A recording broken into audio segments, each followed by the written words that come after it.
የሕክምናው ዓለም ጠበብቶች አይናቸውን ወደዚህ ቦታ ካዘነበሉ ሰንበትበት ብለዋል። ከሊቅ እስከ ደቂቅ ይህን ስፍራ የረገጠ ሁሉ ከደዌ ስጋ ተፈውሶ ድኅነተ ነፍስን አግኝቶ የሚመለስበት ድንቅ ስፍራ ነው። ከዚህ ስፍራ መብረቅን ከሚከላከለው የሾላ ዛፍ አንስቶ እስከ ተአምረኛው ድንቅ ጸበል ድረስ ብዙ አጃኢብ የሚያሰኙ ነገሮች ይገኙበታል። ሰላም ጤና ይስጥልን ውድ የጊዜ ሚዲያ ቤተሰቦቻችን እንደምሰነበታችሁ። በዛሬው የጉዞ ዝግጅታችን ወደ ሰሜኑ የሀገራችን ክፍል ተጉዘን አንጎለላ ሰሚነሽ ኪዳነ ምሕረት ገዳምን ልናስቃኛችሁ ወደድን። እስከ ዝግጅታችን ፍጻሜ ድረስ አብራችሁን ቆዩ።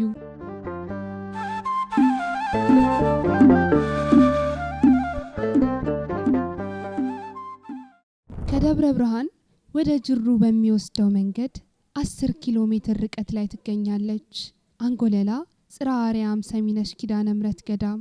አንጎለላ በሳህለ ሥላሴ ጊዜ የተመሰረተ ከተማ ነው።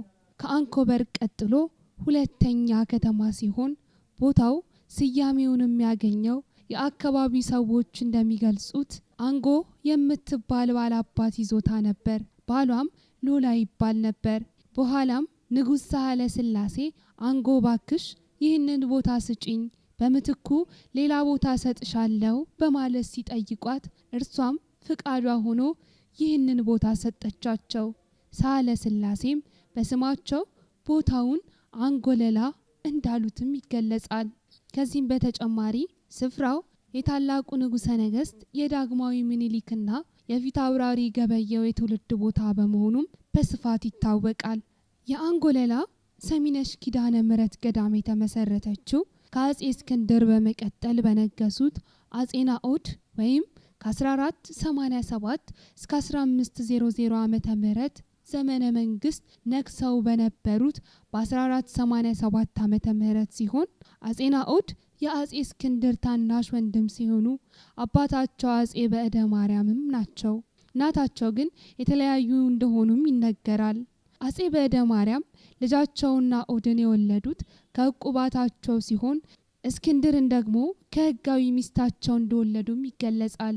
አጼ ናኦድ በ22 ዓመታቸው የኢትዮጵያ ንጉሠ ነገሥት ሆነው ኢትዮጵያን ማስተዳደር የጀመሩት በ1487 ዓመተ ምህረት ሲሆን ሚስታቸውም ንግሥት እሌኒ ትባል ነበር። አጼ ናኦድ ኢትዮጵያን የገዙትም ለ13 ዓመታት ሲሆን የሞቱት በ35 ዓመታቸው ነበር። አጼ ናኦድ የሞቱበት ዘመን የሰው ልጅ በተፈጠረ በሰባተኛው ሺህ ያረፉ በመሆኑ ሊቃውንት ጻድቁ ንጉሥ ሲሉ ያወድሷቸዋል። አጼ ናኦድ ከ30 የሚበልጡ መንፈሳዊ መጻሕፍትን በእጃቸው ጽፈው ለየአድባራት ያበረከቱ ንጉሥም ናቸው። ስልጣኑንም ብቸኛው ልጃቸው ልብነ ድንግል ተረክቧል። ወደ ገዳሙ ታሪክ ስንመለስ አጼ ናኦድ በነገሱ በ11ኛው ዓመት እመቤታችን ቅድስት ኪዳነ ምሕረት በራእይ ተገልጣላቸውም ነበር። ቤቷን አንጎለላ እንዲሰሩላት ስትጠይቃቸው ከጎንደር መናገሻ ከተማቸው ተነስተው ከዛው ጎንደር ከሚገኙ ገዳማት ውስጥ የኪዳነ ምሕረትን ታቦት ወደ አንጎለላ ከተማ አባ ዮሴፍ በተባሉ ታላቅ መናኛ አሸክመውና ሊቃውንትን አስከትለው ወደ ዋሻው ተጉዘዋል። ከቦታውም ደርሰው ቤተ ክርስቲያኒቷንም አሳንጸዋታል። አጼ ናኦድ ባሳነጿት ገዳም በተደጋጋሚ በመገኘት በሱባኤና ምህላ በጾምና ጸሎት እየተጉ ለሀገራቸው ሰላም እንዲሆን ይጸልዩበትም ነበር። ከአጼ ናኦድ በኋላ ከደብረ ብርሃን ሰላ ድንጋይ የተባለ ከሚጠራው አካባቢ የተወለዱት የአጼ ምኒልክ አባት ሳህለ ሥላሴም በነገሱ ጊዜ የኪዳነ ምሕረትን ፍቅሯንና እርዳታዋን በመፈለግ ከመቅደሷ ላለመለየት ከሾላው ዛፍ አካባቢ ቤተ መንግስታቸውን ሰርተው ቆይተው በኋላ የንግስናቸውን መንበር ወደ አንኮበር አዘዋውረው በዛው አርፈዋል።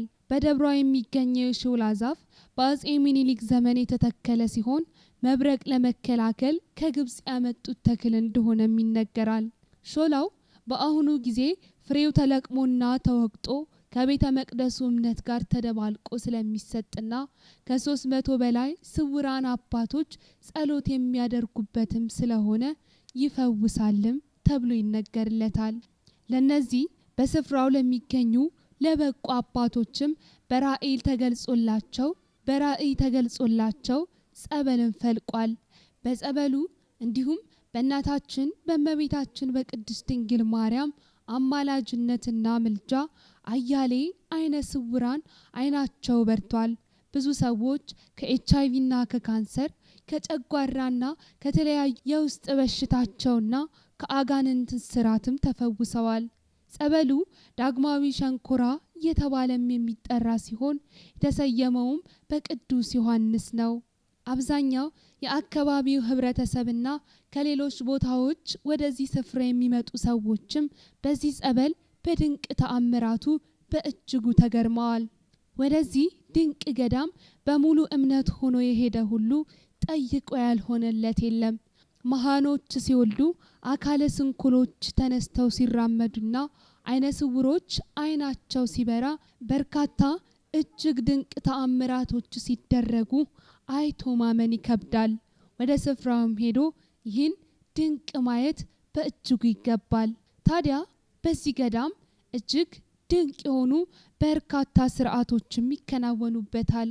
ከስርዓቶቹ መካከልም በመስቀል መታሸትና የማጠን ስርዓት ተጠቃሾች ናቸው። በአንጎለላ ሰሚነሽ ኪዳነ ምሕረት በመስቀል መታሸት የተጀመረው ከ100 ዓመታት በፊት እንደሆነ በቤተ ክርስቲያኒቱ ያሉት ታሪካዊ መጻሕፍቶች ይጠቁማሉ። አጀማመሩም በጊዜው በአንጎለላ ከባድ ቸነፈርና ወረርሽኝ ተነስቶ የሰውን ልጅ እንደ ቅጠል ሲያረግፈው ስውራን አበው ከየበዓታቸው ተሰብስበው በአንድነት ከትመው ሱባኤ ገብተው የመጣውን መቅሰፍት እግዚአብሔር አምላክ እንዲመልስላቸው ካሰሙት ለቅሶ ጋር ተያይዞ እንደሆነና ከእግዚአብሔር ምላሽም እንዳገኙ በገዳሙ የሚገኙ ድርሳናቶች በማይለቅ ቀለማቸው ይዘውታል። በዚህ መሰረት በሶስት ካህናት በስላሴ አምሳል 3 መስቀል ይዘው ህዝቡን ሁሉ በመዳሰስና ቅባ ቅዱስ በመቀባት እንዲሁም እምነቱን በመስጠት ዳቤ ንፍሮና የንፍሮ ውሃ በመስጠት ጭምር ብዙ ህዝብ እየተፈወሰም ይገኛል። ይቺ ገዳም ከነዚህ ሁሉ ታሪኮቿ በተጨማሪ ሌላም ድንቅ ታሪክ አላት። ከንጉሥ ሳህለ ስላሴ በመቀጠል የነገሱት አጼ ሚኒሊክ ክርስትናን የተነሱባት በዚችው በአንጎለላ ኪዳነ ምሕረት ገዳም ነው። እንደሚታወቀው አጼ ሚኒሊክ የተወለዱት ከአንጎለላ ኪዳነ ምሕረት ገዳም ማዶ እንቁላል ኮሶ ከሚባለው ቦታ ስለሆነ የቤተ ክርስቲያኒቷን ዝና ለመስማት ሩቅ አልነበሩም። ከዚህም በተጨማሪ የሚኒሊክ ቀኝ እጅ የአድዋው ጀግና የሆነው ፊታውራሪ ገበየው ትውልድም አንጎለላ ነው። የጎራው ገበየው አጽምም አንጎለላ ኪዳነ ምሕረት የሚገኝ ሲሆን ፊታውራሪ ገበየው ከሚኒሊክ ጋር አንድ ቀን እንደተወለዱም ይነገርላቸዋል። ይህች ድንቅ የአንጎለላ ሰሚነሽ ኪዳነ ምሕረት ገዳም ደጎንደር ይህች የአንጎለላ ሰሚነሽ ኪዳነ ምሕረት ገዳም ጎንደር እንደሚገኘው ደብረ ብርሃን ስላሴ ገዳም ሁሉ በንብ የምትጠበቅ ድንቅ ገዳም ናት። በኢትዮጵያ ሀገራችን በታሪክም በተለያዩ ድርሳናትም ከትበው እንደምናውቀው በንብ የሚጠበቁ ገዳማት ቁጥራቸው ቀላል አይደለም። በተለይም ደግሞ ይህች የሰሚነሽ ኪዳነ ምሕረት ገዳም ደግሞ በእጅጉ የሚለይም ታሪክ አላት። ይችን ድንቅ ገዳም በእጅጉ ለየት የሚያደርጋት ሌላም ታሪክ አላት። በዚች ታላቅ ገዳም ውስጥ 300 መናኛ አባቶች የተሰወሩ ሲሆን እስከዛሬ ድረስ እመቤታችን ቅድስት ድንግል ማርያም ኪዳነ ምሕረት በገሃድ ተገልጣ ለበቁ አባቶች የምትገለጽበትና ጥንታዊ የሆኑ እጅግ ድንቅ ታሪክ ያላቸው ነገሮችም በዚህ ድንቅ ገዳም ይገኛሉ። እመቤታችን በምትገለጥበት በዚህ ገዳም ውስጥ የኪዳነ ምሕረት ጸበል በወር አንድ ጊዜ አባቶች 7 ቀን ሱባኤ ይዘው እየጸለዩበት ድህነትን የሚሰጠው ጸበል ለምእመናኑ የሚዘጋጅ ሲሆን እንዲሁም የክርስትና ስም ለአባቶች በመስጠት 7 ቀን ጸሎት ይደረግበታል። በገዳሙ የሚደረጉት እጅግ ድንቅ ስርዓቶችም የዚህ ታላቅ ገዳም ፍሬዎች ናቸው። ወደዚች ድንቅና ተአምረኛዋ ወደ አንጎለላ ሰሚነሽ ኪዳነ ምህረት ለጾመ ፍልሰታ ሱባኤ ለመያዝ በርካታ ምእመናን ወደ ስፍራው የሚያቀኑ ሲሆን ከትላንት በስቲያም እንዲሁ የደብረ ታቦር በዓል እጅግ ባማረና በርካታ ምእመናን በተገኙበት በድምቀትም ተከብሮ አልፎበታል። ውድ የጊዜ ሚዲያ ቤተሰቦቻችን ለዛሬ የአንጎለላ ሰሚነሽ ኪዳነ ምህረት ገዳምን ያስቃኘናችሁ ዝግጅታችን ይህንን ይመስላል። በሌላ ዝግጅት እስክንገናኝ ድረስ ሰናይ ጊዜ ለእናንተ ተመኘን።